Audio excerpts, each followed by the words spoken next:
Hello, everyone. Welcome to June's OSRVC Authors Chat. We are so happy you could join us this evening as we host a very exciting romantic suspense author who is known for putting her main characters in high adrenaline situations.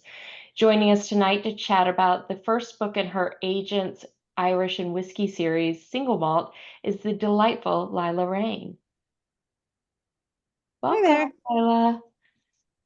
So, for anyone who's new here this evening, we have Megan acting as our moderator in the chat panel. She's waving her hand.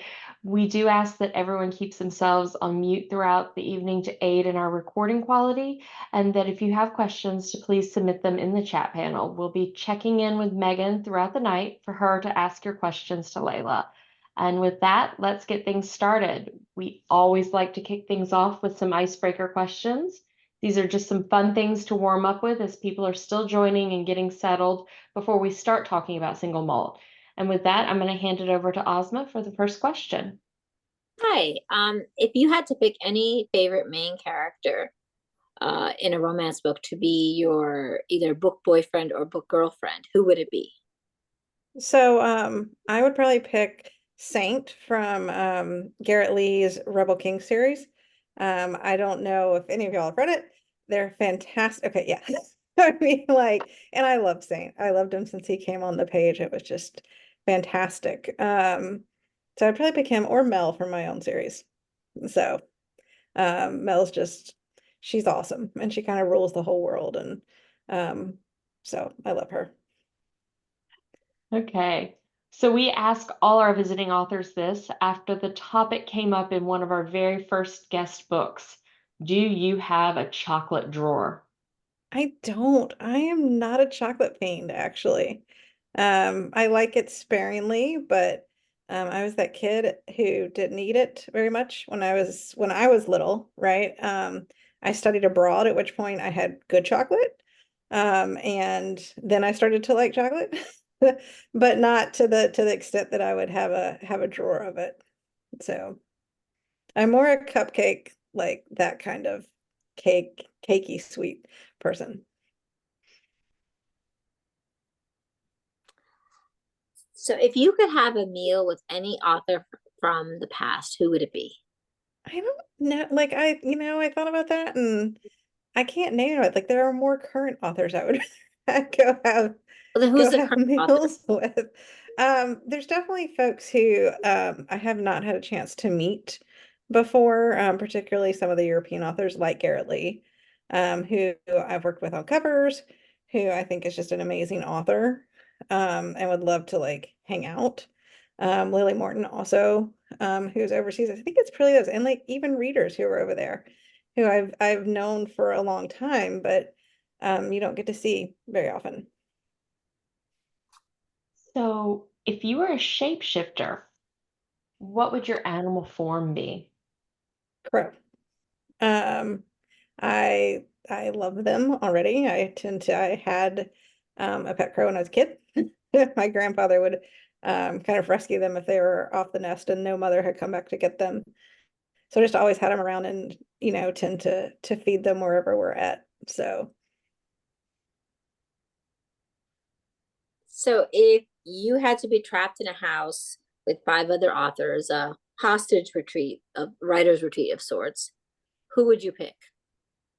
so Allison Temple, Aaron McClellan, Vinnie George, like Annabeth Albert, Riley Hart. I could go on, but and Allison and Aaron and I have kind of been trapped before, and it works out pretty well.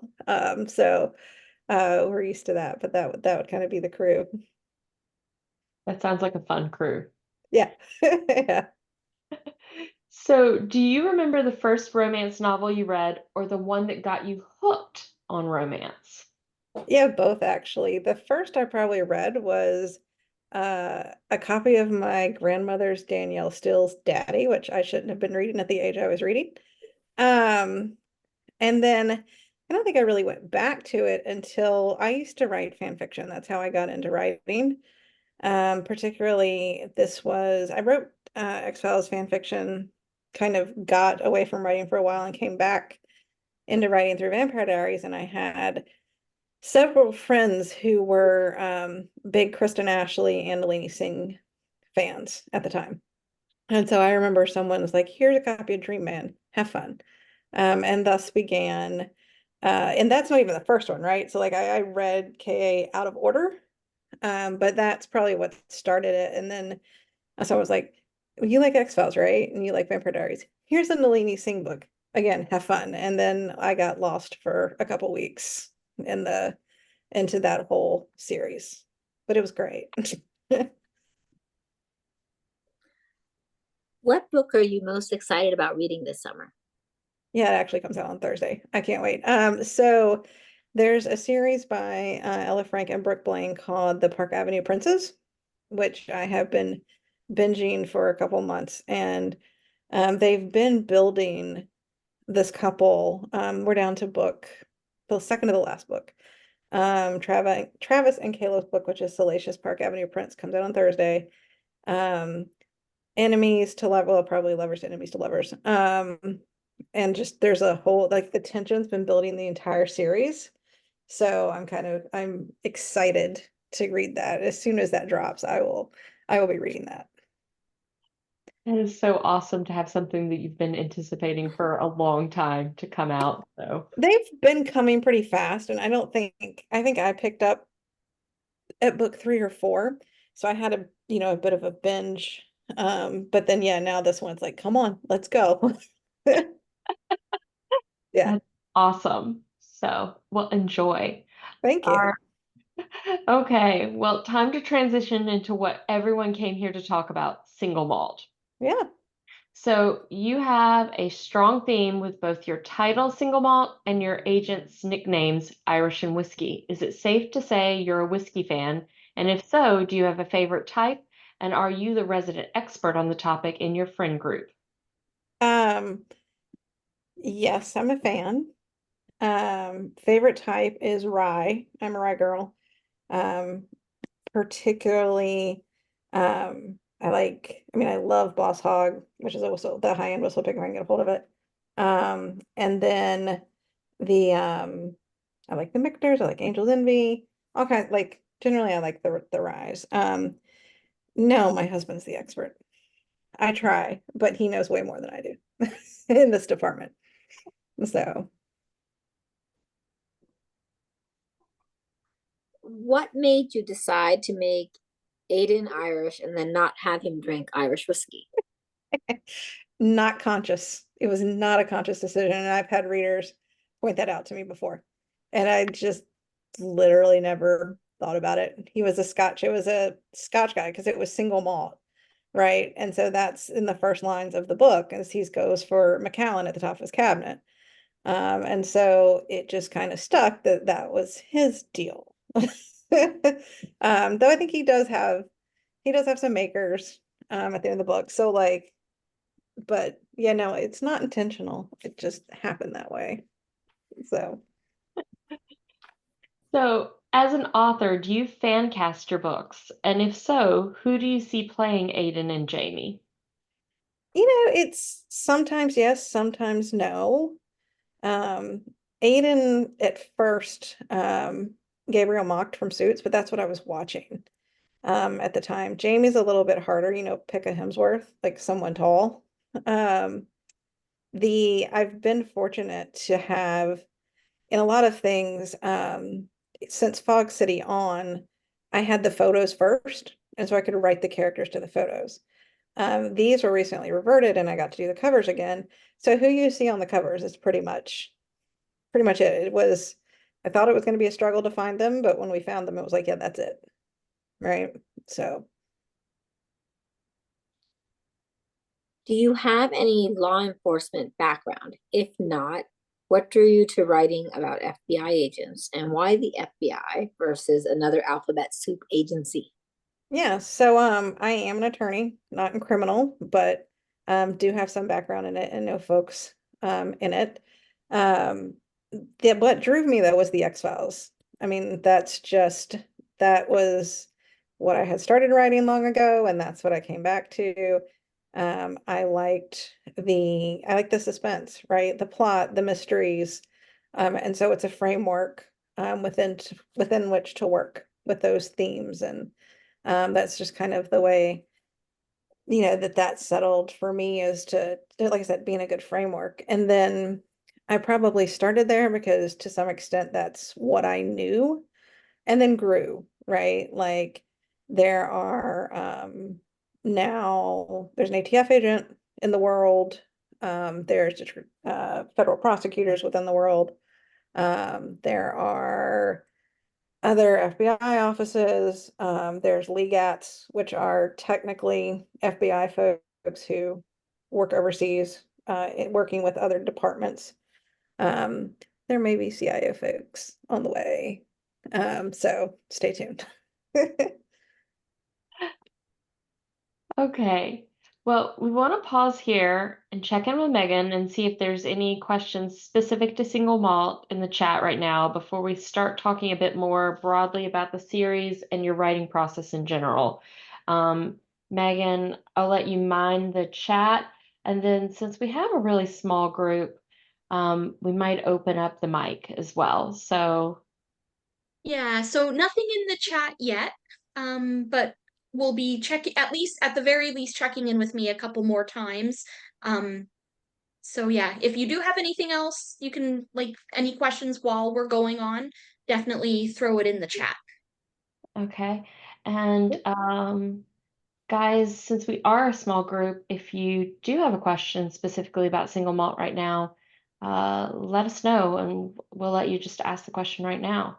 Oh, Jess just put something in.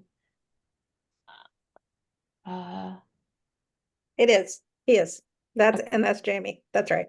all right. Yeah, the cover model on the first book and the third book is the same. And it's Jamie. Yep. And then Aiden is the cover on Cast Strength and will be the cover on Angel Share that's coming soon.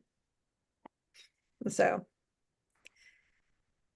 Okay. yeah, he does look different in both the photos. I was kind of going for here's Jamie at the start where he's a little more composed, and then here's Jamie at the end. Where he's a little less composed, a little more ruffled. Which may be what you noticed when you see Angel Share in a few.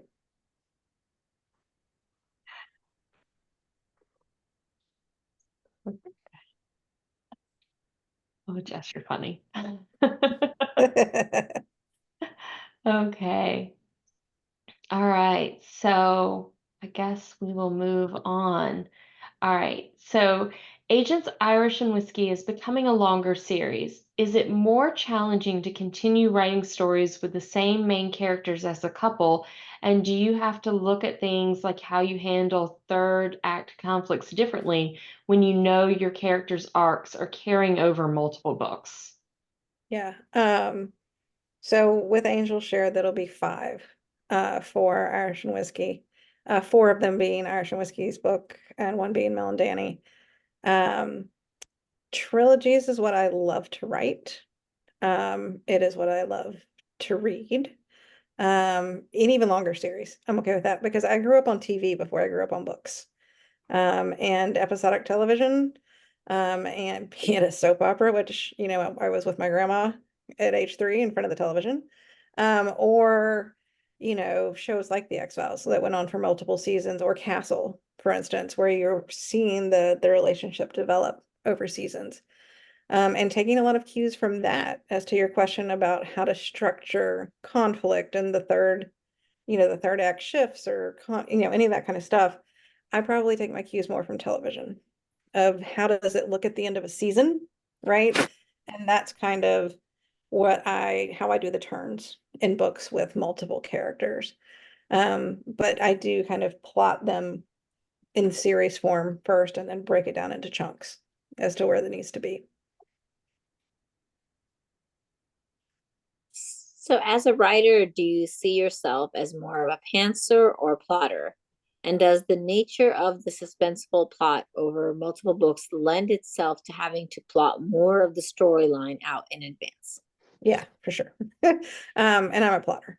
I rarely pants it. I tend to actually write a full dialogue layer first, or I will write it in chunks. And sometimes as a result, I have a chart for the whole series.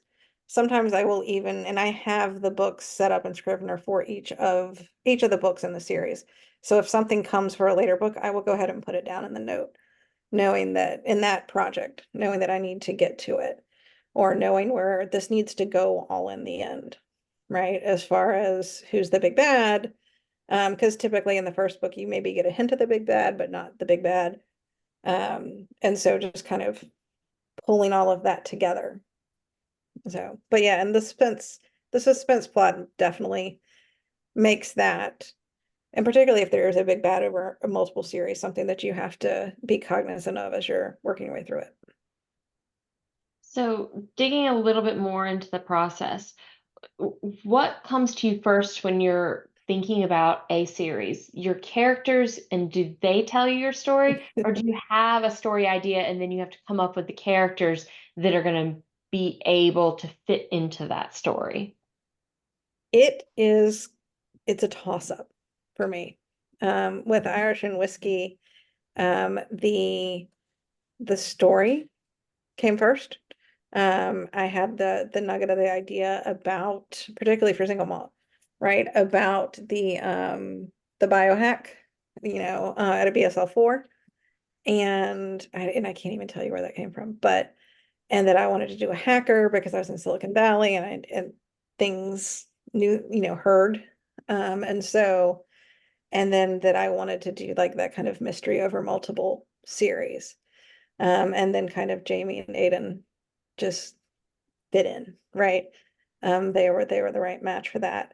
In Fog City, I saw the cover for book 3, and then I went backward. I was like, okay, what's their story?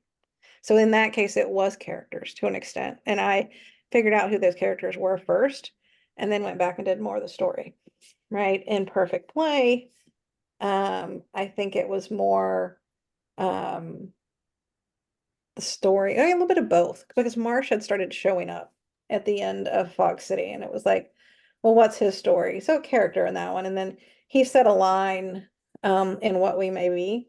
I was like, oh, that's your story. I got it. Right. And that was how the Marriage of Convenience was going to play. I knew that was his story, and then these cards went around during the pandemic that said, which house are you?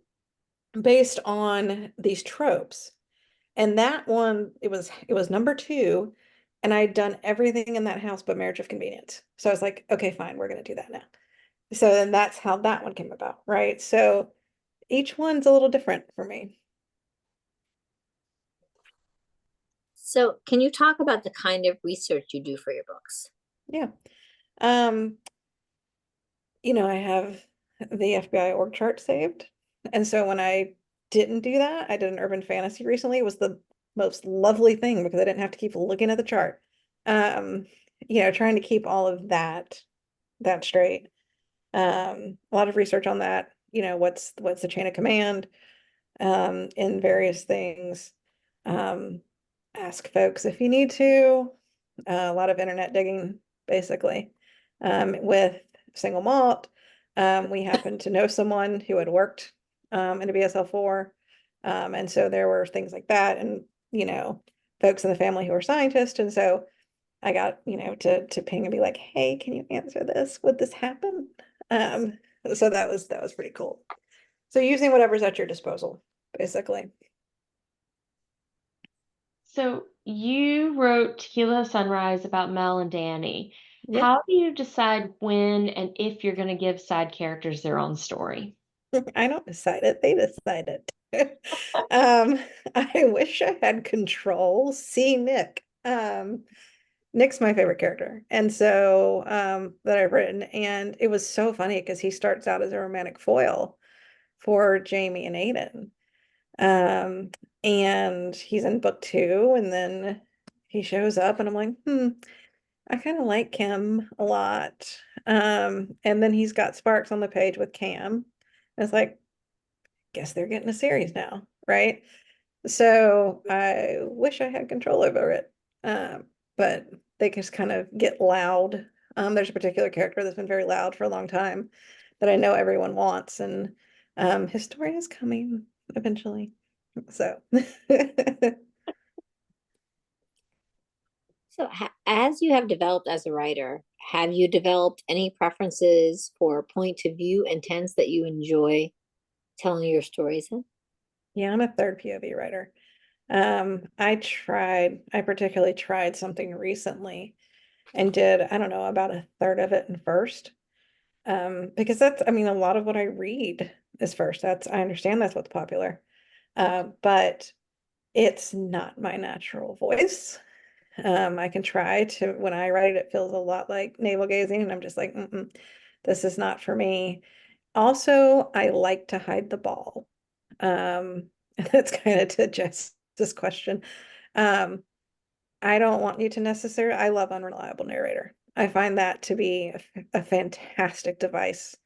And so to some extent, third person allows you to put a little bit of a veil there.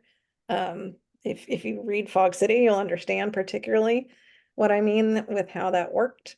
And so that's part of the reason I think I also like to stay in third. I know it can be done in first. I've seen it done well in first, but for me, it just works best in third. As a writer, do you prefer internal or external conflict in the third act? And is the answer the same for you as a reader? Yeah, external. I don't really, I tend to write older characters. And I think that to some extent minimizes the internal conflict.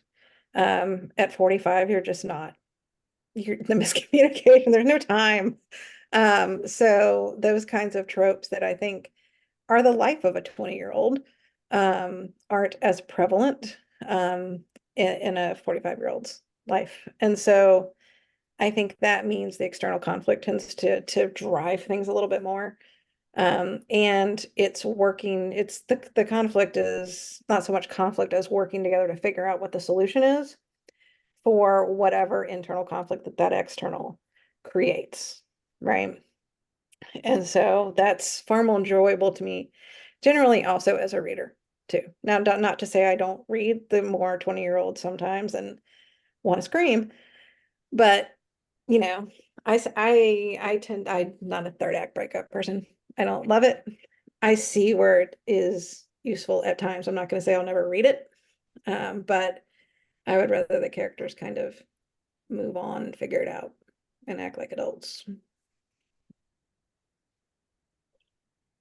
So, can you talk about the process of getting your rights back and republishing the books independently? Yeah.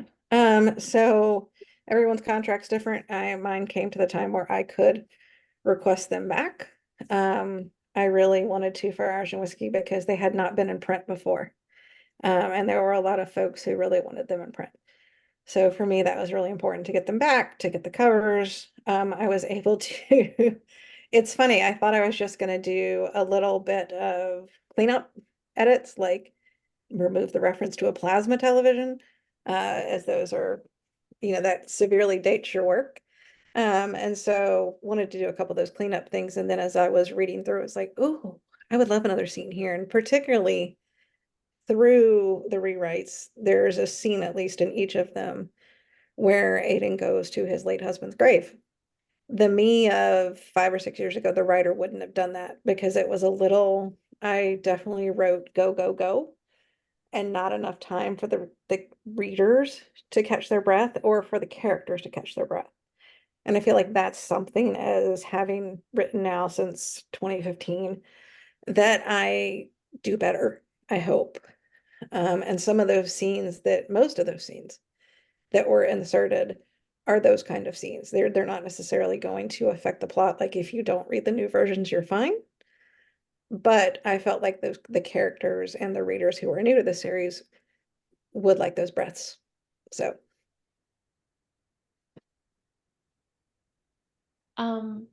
We see Angel Share is scheduled for release later this summer. Can you tell us more about that and anything else that's coming up or that you're working on? yeah, Angel shares with the proofreader now. So you'll get to see Aiden and Jamie into 2023. If you've read the Perfect Play series, they pop up in Best Play, which comes out tomorrow. It's the last book of the Perfect Play series. and they're kind of involved in a case there.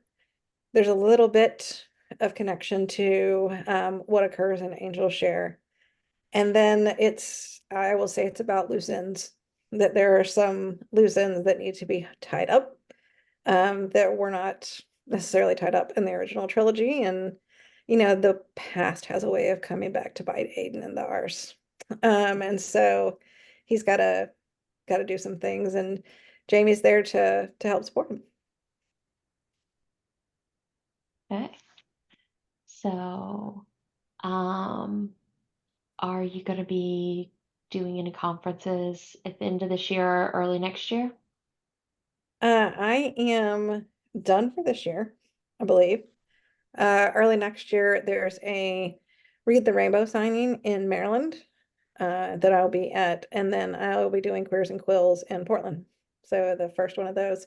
So I'm excited to have an excuse to go back to the West Coast. But the West Coast is severely underserved, having lived there in the conferences. And I get it, it's expensive. I know why conference organizers don't necessarily go there, but there are a ton of readers there.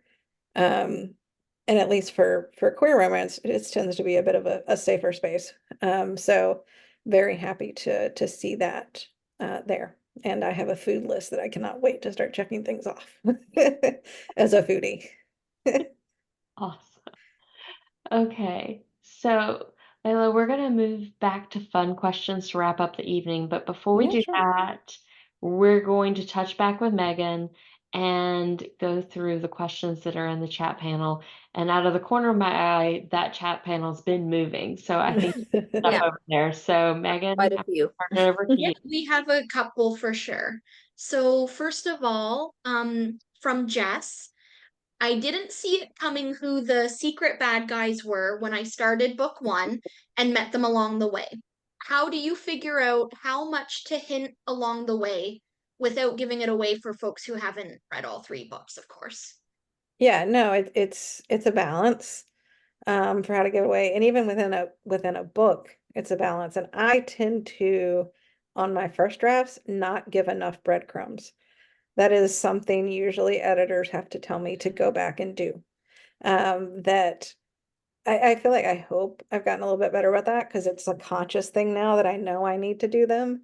But I remember in Single Malt having to go back and drop some more breadcrumbs as to who the bad guy was. So I remember my editor telling me that. So it's kind of is something that I have to work on too. I'm making sure that it isn't coming out of left field. So And then Trisha wants to know, in regards to the spin-offs, how do you decide if those characters are going to get a one-off, like Mel and Danny's book, or a trilogy, Cam and Nick? yeah, I think it kind of depends where the characters are in the story. Mel and Danny had been having a story in the background of Aiden and Jamie already, right? And so it was kind of fleshing that out more. And that's why is that one book. Nick and Cam were starting from scratch, basically. There was some tension, but it was starting from scratch. And you always ask yourself, is there enough? I'm waffling right now on a certain character about whether he's gonna get a trilogy or a full or a single. I think it's probably a trilogy because photos. But that is always something that you have to decide, is there enough story to do that? Oh, and then Trisha would like you to share the Portland food list. Yeah, I can do that. But lovely 50/50 is the top of it for me as to where I want to go there. So Okay. So that's all we had in the chat, Donna. Okay. So everyone, we're going to swing back to Megan one more time at the end. So make sure if you have any other questions, this is the time to start submitting those in now.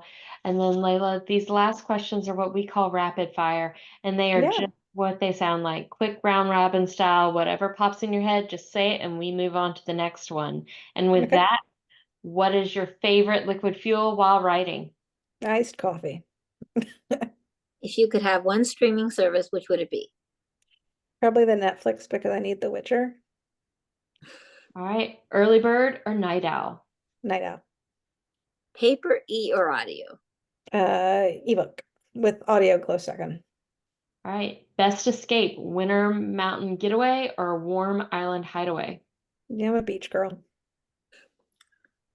Tall, dark, and handsome, or blonde and Irish? Oh no, tall, Right. dark, and southern, or blonde and Irish? Yeah, I married tall and southern, so that one. Speed reader or poring over every line? That depends on the book. To be honest, and a lot of times the author. And if it's one I've anticipated, I will speed read the first time to find out what's going on. And then on the second read is when the pour over it. That typically is what happens with Garrett's books for me. I will, particularly the Rebel King series, because they're kind of all connected. It's like, I need to know what happens, right? And then I will pour over it on that second read, because I am a rereader. Awesome. Well, you have survived rapid fire. Yay! Okay, Megan. So, final check-in. What kind of questions do we get in the chat? Jess just popped one in. Do you read a lot of other queer romantic suspense like Ty Bauer? Do you have other romantic suspense author recommendations? Yeah, Taubauer is great. I love the Executive Office series. It is one that I will reread pretty frequently. Ellie Witt does her and Kari Z write together frequently in romantic suspense, and I think it's The Bad Behavior. I always get confused what the name of the series is, but I think it's Bad Behavior, which is a fantastic romantic suspense series. Rebel Kings by Garrett Lee is great as well. So that's just a few recs, but yeah, no, that's generally if there. I wish there was more. I really wish there were more because I love it. Jocelyn Drake and Rhinda Elliott also had a great series as well. And so And that was all we had, Donna. All right. So I don't know how long it's been since you've been to Chapel Hill, but did you have a favorite restaurant while you were there? well, so we live close by now. We're back. Okay. So I would say when I was in college, 411 West, which probably dates me. I don't even know if it's still open. Oh, and the Spotted Dog in Carborough, we were big fans of. We were there a lot. So those would be my favorite. In that neck of the woods now, Bluebird, which is in Ottawa, right? And so it's fantastic. That's probably our favorite place back here in the whole RDU area.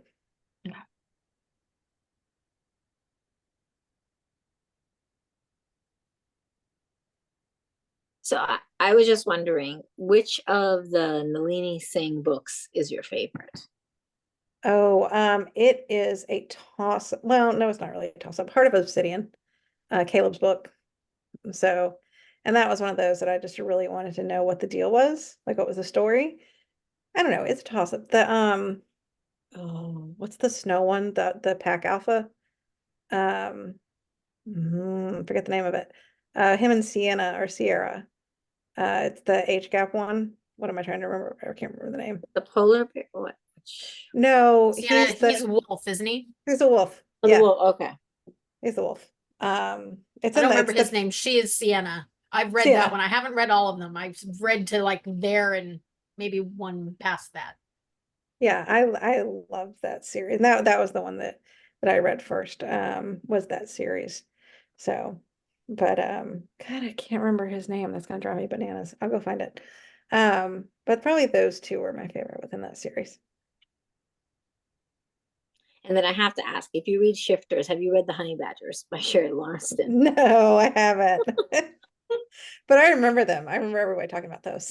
But I have not. I have not. So you can't convert everybody to honey well, badger. You're listen, gonna I've managed to try. convert several people. I gotta get LSU out of my head. That's all I'm gonna think about when I hear that. I'm like, oh, I'm still stuck back in old age football. Oh, is that why? Yeah. Okay. Okay. I now I understand. Yeah. Yes. Okay. Anybody else? At this point, we'll let anyone who wants to ask questions come off mute and ask questions. Well, it's Kiss of Snow and it's Hawk and Sienna. That's it. It's Hawk. That's it. That's it. Because I remember because I think I was reading it about the same time I was reading Kristen Ashley, and that's Hawk. And then there was a Hawk there too. Oh. It was super popular name. Right about then. That's actually the last one I read. Okay. I haven't read the ones that are after that yet. Yeah, it's 10 and Heart of Obsidian's 12. Like I know what the numbers are. That's like me ask me an X-Files episode, I'll give you the number probably.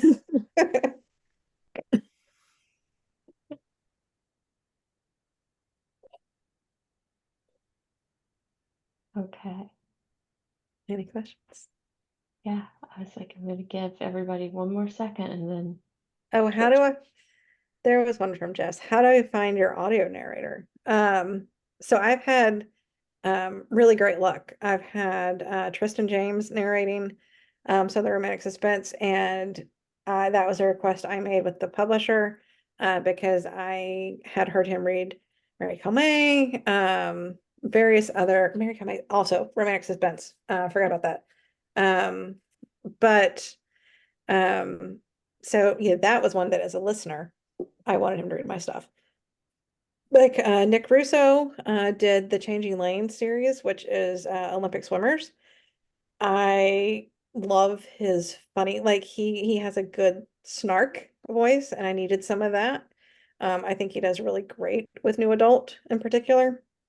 And so that's how we came to work together. Christian Leatherman is who narrates for me now, and that's a funny story because I put what we may be up for audition, not expecting anyone was ever going to get the accent right. You might know what I'm talking about, Donna. There's a particular North Carolina accent on the coast, called Hightider, that I have family that have that accent, that are from down that way. And that's where the story is set, is basically in this part, Oak Island, Southport, those areas. And I didn't think anyone could do that or even get close. I And can't then even do it. no, and I can. Like I grew up with people, with family members. That's how they talked. Like it's this weird cross of Southern and Elizabethan English, Elizabethan British, and it's very distinctive. And Chesapeake Bay, Virginia also has a similar kind of accent. And I get this narration audition, and I was like, how? Right? That is as close as I could have ever hoped for. And then turns out, he spent time in Wilmington, right? And I'm like, oh, that's how, Exposure. right? Exposure. And then I was like, okay, well, I have this other book, Silent Night, which is book 5 in Fog City, and there's a scene where pretty much all of the Whiskeyverse shows up, right? All the characters, Aiden, Jamie, all the Madigans. And I was like, can you do this? Right? Nailed it. And to the point that there was a difference between Texas, North Carolina, and Georgia. And the fact that you can distinguish that is pretty amazing. And so I was like, okay, yeah, we're done. We're good to go, because that pretty much covers the gamut. Because Who everybody is else the is California. Georgia? Huh? Scotty. Oh, okay. Scotty. I haven't listened to that one yet, so I'm like, well, Yeah, Georgia. like I know who's Texas and I know who's North Carolina. Who's Georgia? Yeah, it's Scotty. And so I was thrilled to find Christian, and that's just worked out really well. And then, he did Mel and Danny's, and I mean, it was so good. Like just the tone and the snark and everything came through. That's probably my favorite that he's done of my work. So, because it was just, I mean, I was on the floor rolling. It was hilarious, which is exactly what it's supposed to be. Is that, it's suspense, but it's just, it's touch him and die, him being Danny, and, he worships her, and it's just great. So Jess, this is a really good question Jess had, is How does the narrator know how much Irish accent to let slip through at which times? Is there a script that they follow, or are they figuring it out from cues in the book? It's largely figuring it out from cues in the books, which means I have to do my job right and putting those cues there, right? Particularly with Aiden being when he's emotional, it tends to up with the accent, which is the same way with my Southern accent. If I am angry, if I have drank, right, like it tends to get more pronounced than otherwise. And so that's kind of always the thing. And we talk a lot. We talk each time before he starts to record about those kinds of things. And if there's any scene he has a particular question about. Um, So, oh, sorry. Oh, Jess also wanted to say thanks for making them all available on audio because she zoomed through all three in 4.5 days. Nice. Yeah, I was very excited to get those back out. So And So I I was was gonna excited they came out just in time for because they dropped the beginning of June. I'm like, people can listen to them real quick. yep, yep. So, coming back to romantic suspense, what is a current TV series that you enjoy? Being that you were an X-Files fan, but like, what is something now? Oh my gosh. Let's see. Well, like, I don't know, there's a lot of fantasy right now because it tends to be Game of Thrones or one or some version, whatever we're on, House of the Dragon. The Witcher, Luther. Loved Luther. Love Lupin as well, which is the French show about an art thief. Yes. That was a great show. I will always come back to White Collar. I will always come back to that show. It was slick. I mean, it was awesome. Trying to think other things, like I said, Castle, that's not really current. Um, I'm forgetting things because we binge, right? So something will come out and then we will fly right through it. The Diplomat was fantastic. It's not suspense per se, but there's definitely that element of something going on that you've got to figure out. Kind of Yeah, going who on in can the you can background. trust? Like that was hard Yeah, to figure out who she's supposed to trust, right, even right. if it's her husband or not. Yep. Like there was secrets, right? And Hmm. that kind of there is a Yeah. little bit of a thriller vibe to it that we definitely, I think, Did you enjoyed. watch The Night Agent? Yep, watched The Night Agent. Watched The Bodyguard. I'm trying to think. What other suspense series have we watched lately? He's not answering me. He's thinking too. Like I said, we just run through things. That Oh, did you see will The Tourist with Jamie Dornan? no, but did watch The Fall. Okay. Not again, not really current at this point. He watches The Boys. I don't like that show. Um, I I wouldn't can't. call that suspense. That's a different. No, that's just different. Um, but yeah, that's just. I'm trying to think. There was something we watched on Amazon Prime, and I can't remember what it was. Three Body Problem was really good. Sci-fi with that hint of the what's going on, as well.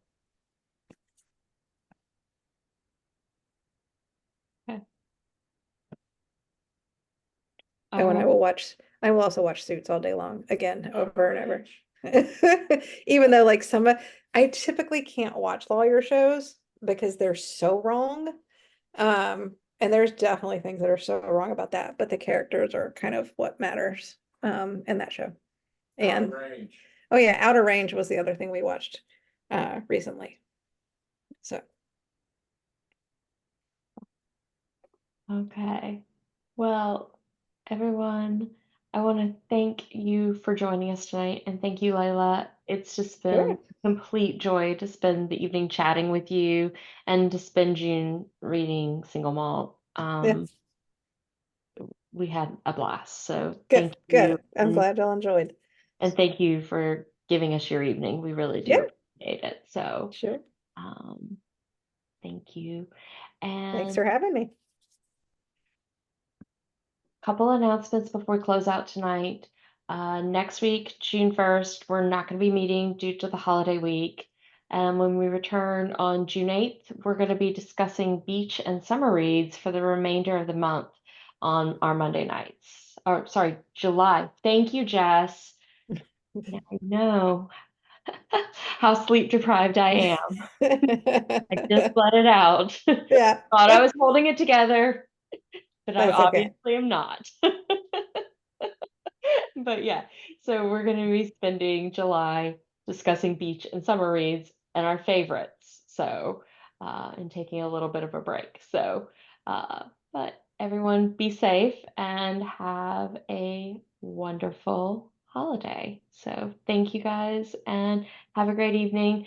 Thanks. Recording will be posted probably within the next 24 hours. Cool. Thanks. Bye.